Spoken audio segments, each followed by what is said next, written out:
नमस्कार साथियों, मैं संदर्शन साहू, सहायक प्राध्यापक, नवीन शासकीय महाविद्यालय मैनपुर, जिला गरियाबंद से बीए द्वितीय वर्ष राजनीति शास्त्र विषयांतर्गत द्वितीय प्रश्न पत्र तुलनात्मक शासन एवं राजनीति के शीर्षक दबाव समूह लेकर आपके बीच में उपस्थित हूँ।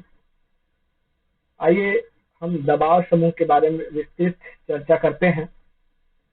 आधुनिक युग जो है उदारवादी लोकतंत्र का युग है और ऐसे युग में प्रत्येक देश में नागरिकों को कुछ स्वतंत्रताएं दी जाती है और उसमें से अभिव्यक्ति की स्वतंत्रता एक प्रमुख स्वतंत्रता है। जब नागरिक अपने विचारों की अभिव्यक्ति सामूहिक रूप से करने लगते हैं तो साहचर्य का जन्म होता है। यही साहचर्य जब अपने उद्देश्यों की प्राप्ति के लिए राजनीतिक प्रक्रिया को प्रभावित करने लगता है तो इसे हित समूह का नाम दिया जाता है।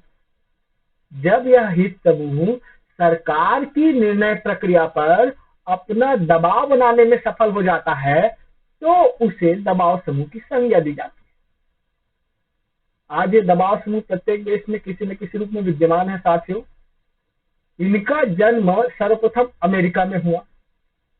दबाव समूह के बिना राजनीतिक व्यवस्था गतिशील नहीं हो सकती, क्योंकि ये जनता की मांगों व दबावों का हित समूहीकरण करके राजनीतिक व्यवस्था को परोसते हैं।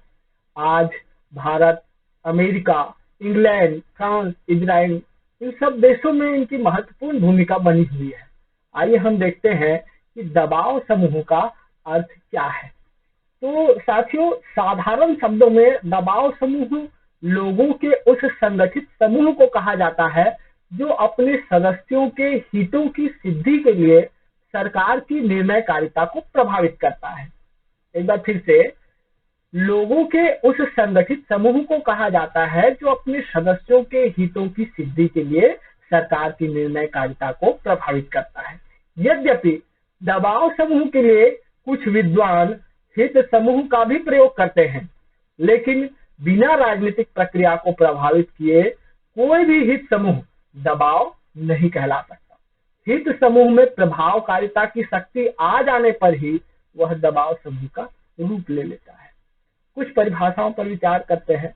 जैसे हेनरी ए टर्नर के अनुसार दबाव समूह गैर राजनीतिक संगठन है जो सार्वजनिक नीति को प्रभावित करने का प्रयास करता है।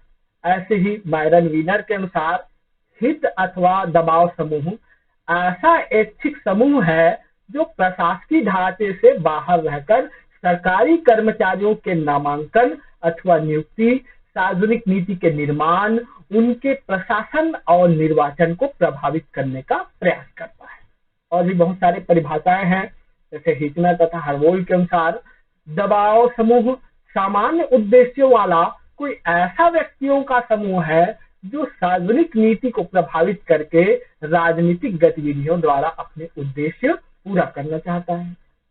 ऐसे ही एस ई फाइनर के अनुसार दबाव समूह मुख्य रूप से स्वतंत्र और राजनीतिक दृष्टि से तटस्थ संस्थाएं होती है जो सत्तारूढ़ सरकार के राजनीतिक स्वरूप की ओर ध्यान दिए बिना ही राजनीतिक दलों और नौकरशाही के साथ सौदा करती है। इस प्रकार परिभाषाओं को देखने से ये कहा जा सकता है कि दबाव समूह और हित समूह में थोड़ा अंतर है।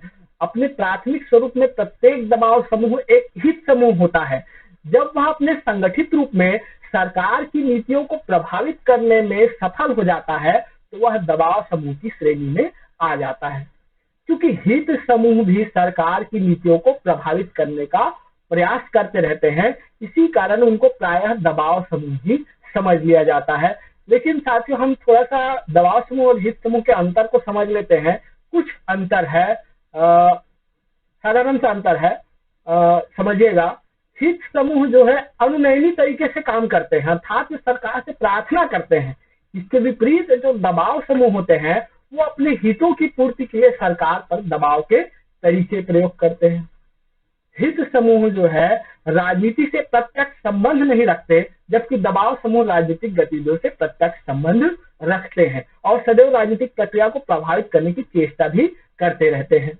हित समूहों का जो संबंध है वह सामाजिक संरचना और प्रक्रिया से होता है, जबकि दबाव समूह राजनीतिक प्रक्रिया को प्रभावित करने का प्रयास करते रहते हैं। हित समूह तो अनेक होते हैं, लेकिन दबाव समूह संख्या में कम होते हैं। हित समूह का संबंध सामाजिक गतिशीलता से है, जबकि दबाव समूह का संबंध राजनीतिक व्यवस्था को गतिशील बनाने से होता है। हित समूह अपने लक्ष्य में कम सफल रहते हैं, क्योंकि उनके पास प्रभावशीलता का गुण नहीं होता। इसके विपरीत दबाव समूह प्रभावशीलता के गुण के कारण अपने लक्ष्य को आसानी से प्राप्त कर लेते हैं।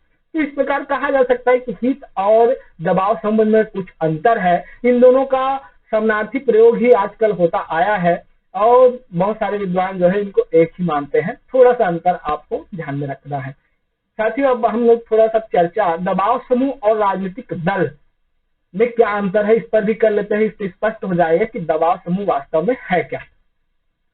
तो कुछ अंतर है। जैसे पहला अंतर यह है कि राजनीतिक दल समुदाय के बहुत सारी वर्गों के बहुत सारे हितों का प्रतिनिधित्व करते हैं, यहाँ तक कि वे पूरे राष्ट्र के हितों की चिंता करते हैं। इसके विपरीत हित समूह या दबाव समूह के उद्देश्य बहुत सीमित होते हैं, विशेष समूह के हितों की ही देखरेख करते हैं।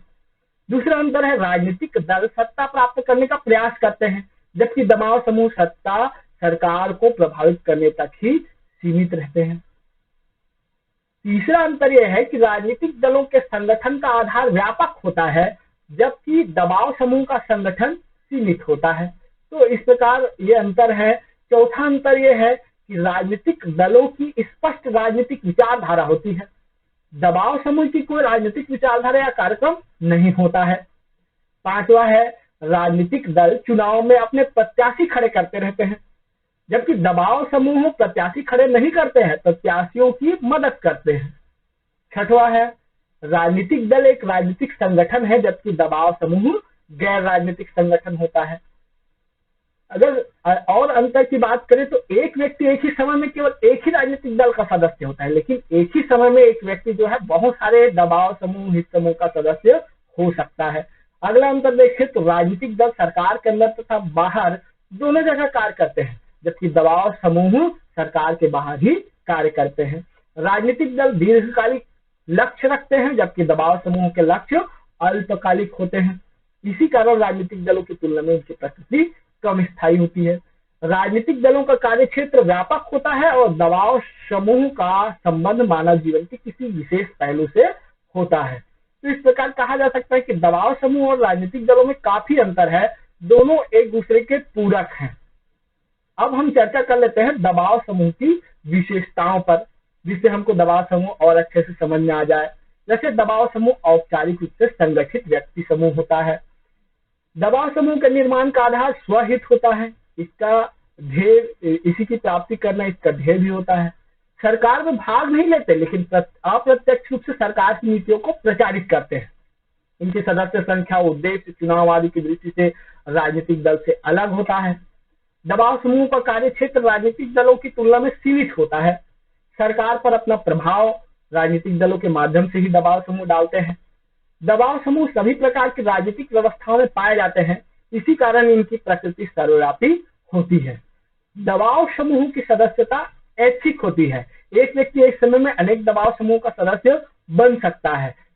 नौवीं विशेषता अगर देखें तो दबाव समूहों का कार्यकाल अनिश्चित होता है और गैर राजनीतिक संगठन होते हैं। तो ये सारे विशेषता रहे हैं दबाव समूह के, आज भी दृष्टिगोचर होते रहते हैं। अब हम देखते हैं दबाव समूह के प्रकार। तो साथियों, दबाव समूह के प्रकार को हम इस वीडियो में नहीं, इसके दूसरे भाग में, है ना, दबाव समूह भाग 2 में हम इसका अध्ययन करेंगे।